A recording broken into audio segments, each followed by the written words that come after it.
নমস্কার বন্ধুরা, আশাদের খোঁজে রান্নাঘরে আপনাদের স্বাগত জানাই।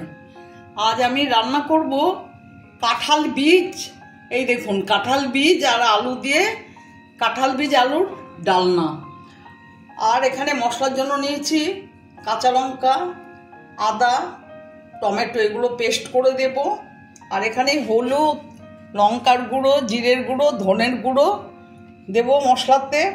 আর জিরে, তেজপাতা, শুকনো লঙ্কা দেব ফোড়নে। আমি এই যে দেখছেন কাঁঠাল বীজের এই দেখুন কাঁঠাল বীজ এইভাবে সাদা দেখতে পাচ্ছেন, কিন্তু এর উপরে একটা সাদা খোসা থাকে, তার ভেতরে আরেকটা লাল কোটিং থাকে। প্রথমে সাদা খোসাটা ছাড়িয়ে নিয়েছি, নিয়ে প্রেসার কুকারে বীজগুলোকে 3টে সিটি দিয়েছি।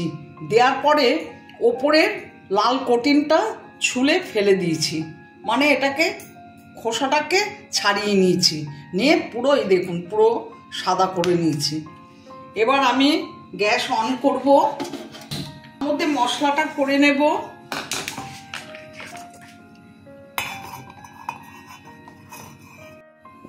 মশলাটা করা হয়ে গেছে। আমি এখন কড়াইতে সর্ষের তেল দিয়ে দিচ্ছি।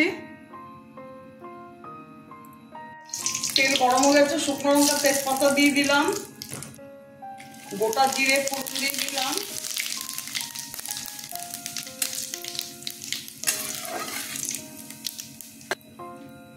আদা, লঙ্কা, টমেটো পেস্ট ছেড়ে দিলাম।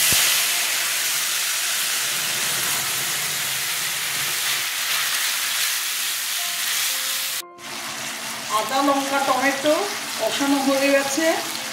এবার মশলা দিয়ে দেব। 1 চামচ হলুদ, 1 চামচ লঙ্কার গুঁড়ো, 1 চামচ জিরের গুঁড়ো, 1 চামচ ধনের গুঁড়ো দিয়ে দিলাম।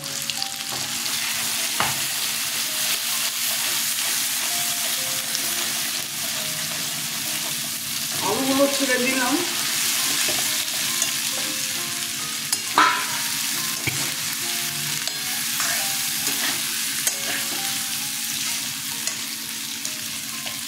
কাঁঠাল বীজগুলো দিয়ে দিচ্ছে।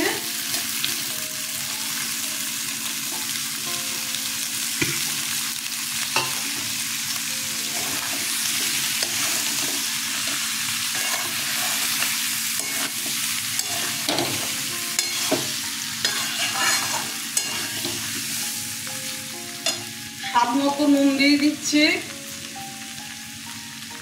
স্বাদ মতো চিনি দিয়ে দিলাম।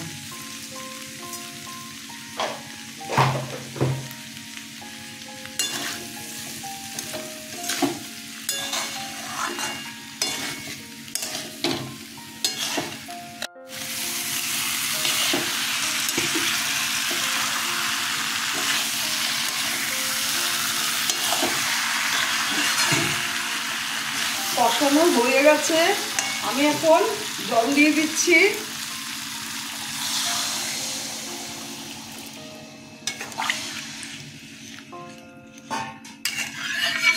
আপনারা কাঁঠাল বীজ এইভাবে রান্না করে খেয়ে দেখবেন।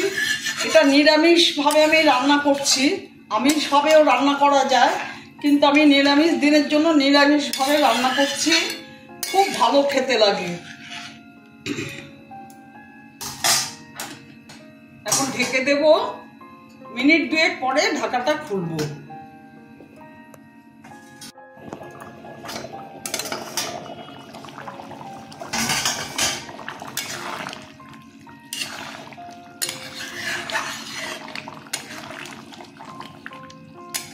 আলু কাঁঠাল বীজের ডালনা রেডি হয়ে গেছে। আপনারা ঠিক এইভাবে নিরামিষ রান্না করবেন। কাঁঠাল বীজের অনেক রকম আইটেম করা যায়, আমি আজ এটা করে দেখালাম। এরপরে আরও আইটেম আপনাদের আমি দেখাবো। গরম মশলা দিলাম,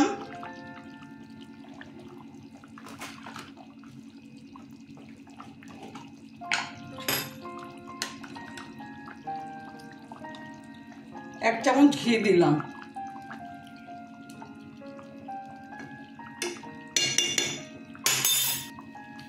আমার ভিডিওটা যদি আপনাদের ভালো লেগে থাকে প্লিজ একটা লাইক, শেয়ার, অবশ্যই সাবস্ক্রাইব করে দেবেন, সাথে কমেন্টস দেবেন। আপনারা ভালো থাকবেন, সুস্থ থাকবেন। আমার ভিডিওটা দেখার জন্য আপনাদের ধন্যবাদ। আমি এখন গ্যাস অফ করে দিচ্ছি, 2 মিনিট পরে সার্ভ করে দেব।